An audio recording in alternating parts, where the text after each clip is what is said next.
오늘 우리에게 주신 하나님 말씀은 요한복음 6장 30절에서 40절입니다. 그들이 묻되 그러면 우리가 보고 당신을 믿도록 행하시는 표적이 무엇이니까? 하시는 일이 무엇이니까? 기록된 바 하늘에서 그들에게 떡을 주어 먹게 하였다 함과 같이 우리 조상들은 광야에서 만나를 먹었나이다. 예수께서 이르시되 내가 진실로 진실로 너희에게 이르노니 모세가 너희에게 하늘로부터 떡을 준 것이 아니라 내 아버지께서 너희에게 하늘로부터 참떡을 주시나니 하나님의 떡은 하늘에서 내려 세상에 생명을 주는 것이니라. 그들이 이르되 주여 이 떡을 항상 우리에게 주소서. 예수께서 이르시되 나는 생명의 떡이니 내게 오는 자는 결코 줄이지 아니할 터이요 나를 믿는 자는 영원히 목마르지 아니하리라. 그러나 내가 너희에게 이르기를 너희는 나를 보고도 믿지 아니하는도다 하였느니라. 아버지께서 내게 주시는 자는 다 내게로 올 것이요 내게 오는 자는 내가 결코 내쫓지 아니하리라. 내가 하늘에서 내려온 것은 내 뜻을 행하려 함이 아니요 나를 보내신 이의 뜻을 행하려 함이니라. 나를 보내신 이의 뜻은 내게 주신 자 중에 내가 하나도 잃어버리지 아니하고 마지막 날에 다시 살리는 이것이니라. 내 아버지의 뜻은 아들을 보고 믿는 자마다 영생을 얻는 이것이니 마지막 날에 내가 이를 다시 살리리라 하시니라. 아멘. 오늘은 떡을 구하는지 예수를 구하는지 거기에 대해서 말씀을 하고 있습니다. 어제 본문에서 예수님은 가버나움까지 쫓아온 무리들을 향해 그들이 예수님을 쫓아다니는 것은 표적을 받기 때문이 아니라 떡을 먹고 배불렀기 때문이라고 하시면서 썩을 양식을 위해 일하지 말고 썩지 않을 영원한 양식을 위해 일하라고 하셨습니다. 그러면서 하나님의 일을 하는 것은 하나님께서 보내신 분을 믿는 것이라고 답을 하셨죠. 바로 그 대목에서 이어서 오늘 본문이 시작됩니다. 30절에서 그들이 예수님께 묻습니다. 그러면 우리가 보고 당신을 믿도록 행하시는 표적이 무엇이니까? 하시는 일이 무엇이니까? 참 어리석게 들리는 질문입니다. 왜냐하면 이 무리는 조금 전에 이미 예수님을 믿게 하는 놀라운 표적을 직접 눈으로 보고 또 입으로 직접 먹고 배가 부르는 체험을 했기 때문입니다.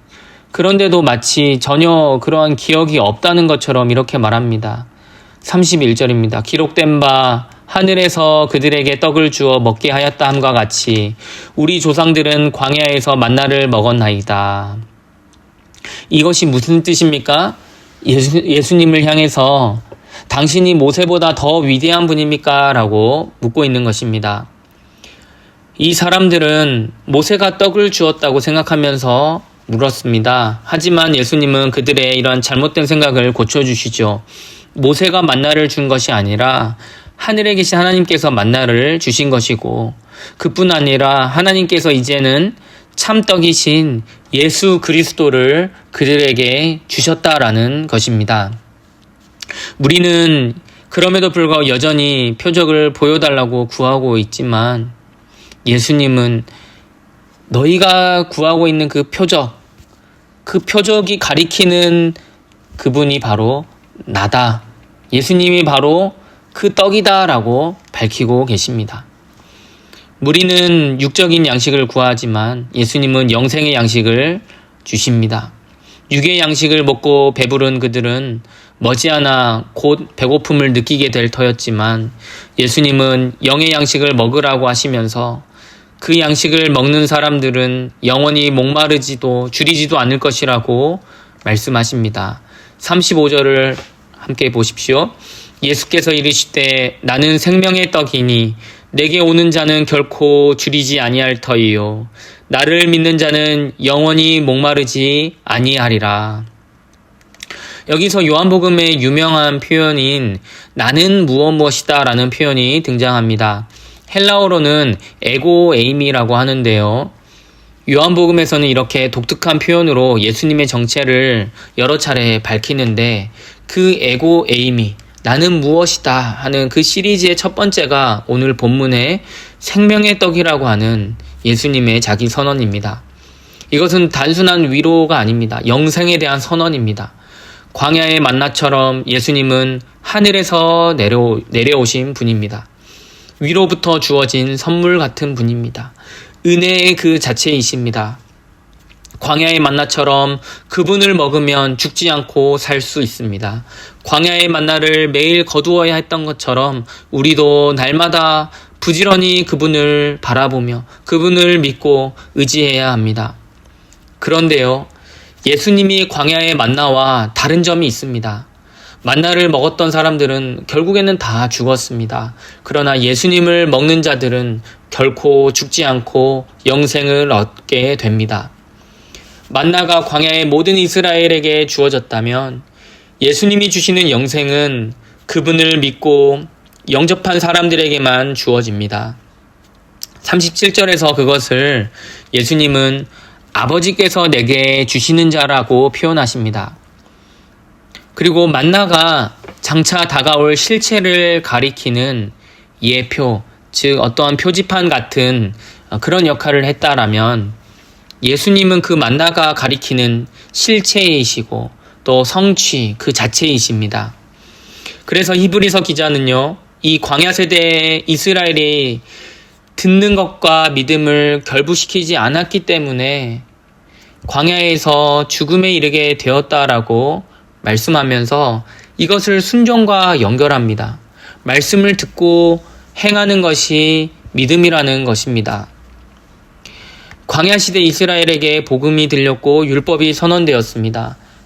예수님은 바로 그 말씀이 육신이 되어 이 땅에 오신 분입니다.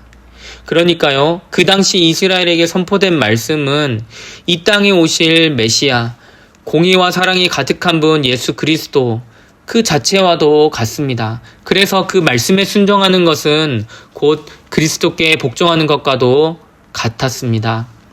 그러나 광야 시대의 이스라엘은 복음에 순종하지 않았던 것입니다. 예수 그리스도께 순종하지 않았던 것입니다.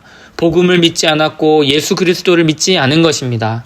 그래서 광야에서 죽고 안식을 누리지 못했다라는 것입니다. 그러나 이제는 이미 우리에게 오신 예수 그리스도께 순종함으로 영원한 안식에 들어가야 한다라는 것입니다. 예수님을 보십시오. 예수님은 하나님께서 예수님께로 보내시는 자는 다 주님께로 오리라는 것을 믿고 사역하셨습니다. 그리고 하늘에서 내려오신 참 만나이신 예수님은요, 자기 뜻을 행하지 않으시고 오직 자신을 이 땅에 보내신 하늘 아버지의 뜻을 행하셨습니다. 그 아버지의 뜻이 무엇입니까? 아버지께서 예수님께로 보내시는 자를 한 명도 잃어버리지 않고 마지막 날에 다시 살리는 것입니다. 아들, 즉 예수 그리스도를 믿는 자마다 영생을 얻게 하시는 것이 하나님 아버지의 뜻이었고, 바로 그 뜻을 이루기 위해서 예수님은 이 땅에서의 삶과 사역을 이루셨습니다. 십자가에 달리시고 죽으시고 부활하신 것입니다. 이렇게 철저하게 하늘에 계신 하나님 아버지께 순종하시고 그 뜻을 이루신 예수 그리스도 안에 영원한 생명이 있습니다.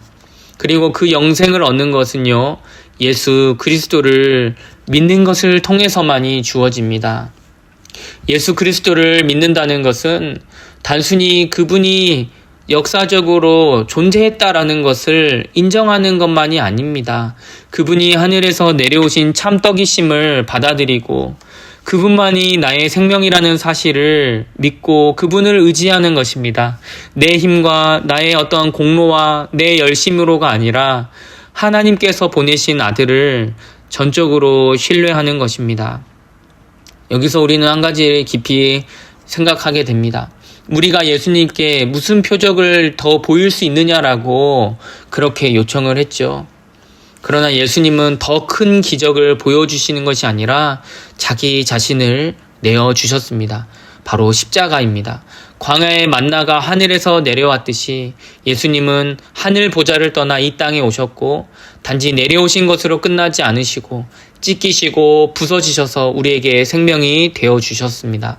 만나가 땅에 떨어져서 사람들이 주워 먹어야 했던 것처럼 예수님은 십자가에서 우리를 위해 내어주심으로 믿는 자들마다 그분의 찢기신 살을 먹고 흘리신 피를 마심으로 생명을 얻게 하셨습니다. 그것이 성찬식에 담긴 의미이기도 하지 않습니까?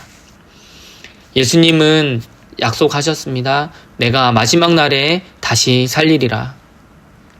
예수님이 우리를 위해 이루실 구원이 얼마나 확실한지 이렇게 선언하신 것입니다. 우리의 믿음이 연약해질 때가 있죠. 때론 죄로 넘어질 때가 있습니다. 그러나 우리의 구원은요, 우리의 어떠함에 달려있지 않고 아버지의 뜻과 아들이신 예수 그리스도의 순종에 달려 있습니다. 아버지께서 보내신 자를 그 아들께서는 결코 잃어버리지 않으실 것입니다. 이것이 우리에게 주어진 소망입니다. 그러므로 우리는 오늘 이 시간에 다시 우리 자신에게 물어야 할 것입니다. 나는 무엇을 구하고 있는가? 떡인가? 아니면 예수 그리스도 바로 그분인가? 일시적인 공급인가? 아니면 영원한 생명인가? 광야에서 만나를 먹고도 불평하며 죽어간 세대가 아니라 참 만나가 되시는 예수 그리스도를 믿음으로 붙들고 그분의 순종 안에서 영원한 안식으로 나아가는 우리 모두가 되기를 바랍니다. 오늘도 생명의 떡 되신 주님을 믿음으로 먹으시기 바랍니다. 말씀을 통해 그분을 받아들이고 기도로 그분을 의지하고 말씀에 순종함으로 주님을 따르십시오. 그럴 때 우리는 썩을 양식이 아니라 영원한 생명을 누리게 될 것입니다.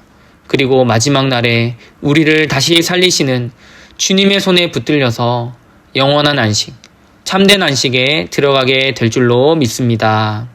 함께 기도하겠습니다. 하나님 아버지, 은혜와 사랑에 감사드립니다. 눈에 보이는 표적과 잠시 잠깐의 어떤 공급만을 쫓지 않게 해주시고 예수 그리스도를 믿는 참된 믿음을 우리 안에 더욱 견고하게 세워 주시옵소서. 때로는 우리가 연약하여 넘어질 때가 있지만 한 사람도 잃지 않으시는 주님의 그 손을 신뢰하게 해주시고 또한 연약하여 넘어져 있을지라도 그 끝까지 붙으시는 손길로 우리를 다시금 일으켜 세워 주시옵소서. 그래서 마침내 마지막 날에 우리를 다시 살리실 그 소망 가운데 오늘도 순종의 길을 걷게 하여 주옵소서. 감사드리며 예수님의 이름으로 기도합니다. 아멘.